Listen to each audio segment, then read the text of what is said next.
so you imagine you're going to see your advisor and you realize that you haven't met all the graduation requirements upon registration for your graduation. Do you guys know what the GUAR is? No? No? Perfect. Okay, the information I'm about to give you will benefit you as you start taking English 102. Many students wait until the last minute to take this graduation requirement. I know because I was one of them, and I also know this because it's my job to prep the pre and the post for this entire exam. The writing proficiency exam is a graduation requirement mandated by the CSU system, the Chancellor's Office, which is the one that oversees all the CSUs. First, I'm going to talk to you a little bit about what the exam entails. Then I'll talk to you about when you need to take this exam, and then I will talk to you about how to register and prep for it. So first, what is the WPE? The WPE graduation requirement was demanded by the Chancellor's Office back in 1984. A CSU review committee, which is the auditors from the CSU system, published a report in 2003 where they referenced an article by Newsweek that suggested that first-generation college students lacked writing skills. Because of this and other research that they did, they implemented the WPE for all the CSUs, not only Cal State LA, but all the CSUs. Here at CSU LA, it's known as the GUAR, the WPE, and the University 400, which is how you would identify it on your Get account. So what does the WPE entail? It consists of a random topic that you will write about for 90 minutes. It depends on you how you answer the question, but it's just a random topic. I can't even come to tell you what the topic will be or close to be. It's just some random topic. They'll post a little question, and then they'll ask you a question about what they posted on the top. The day of the exam, we provide you with an essay question. You'll get the essay booklet, a pen. You're allowed a dictionary, but not a thesaurus. And then from there, we'll provide you with everything because you're not allowed to take anything into that classroom.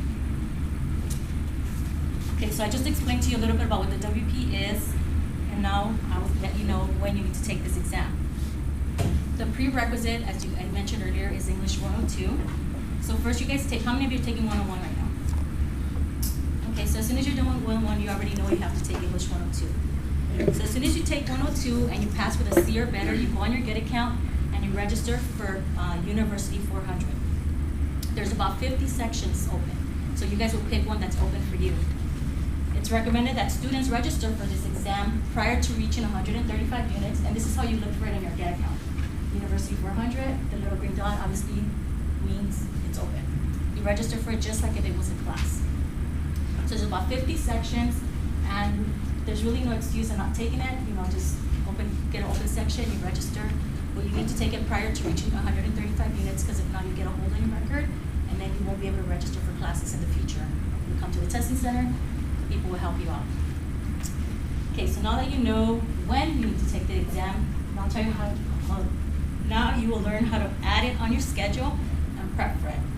So registering and prepping for the exam is quite simple. The exam is offered once per quarter.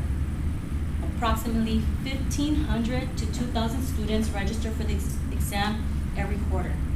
For example, Dr. McAvoy from the Testing Center, in fall 2012, 1,698 students registered for the exam, and in winter, 1,759.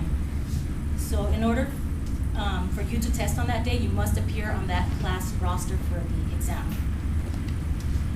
And then once it shows up in your schedule, it'll give you the time, the room number, and then you go pay the registration fee for it, which is $25, separate fee from financial aid, complete separate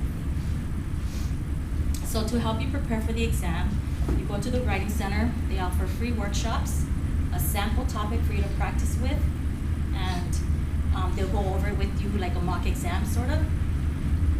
And they'll help you pass the exam. And most students do pass this exam. So with the number I gave you earlier from the fall, that 1,698 students registered for fall, 1,466 showed up to the test, and out of those, 1,193 passed, while 273 didn't. So there you can see a little bit of while the circle kind of shows more who got credit and who got no credit. So you can see the majority passed, and these are just the winter numbers. Okay, so I hope you found this information useful.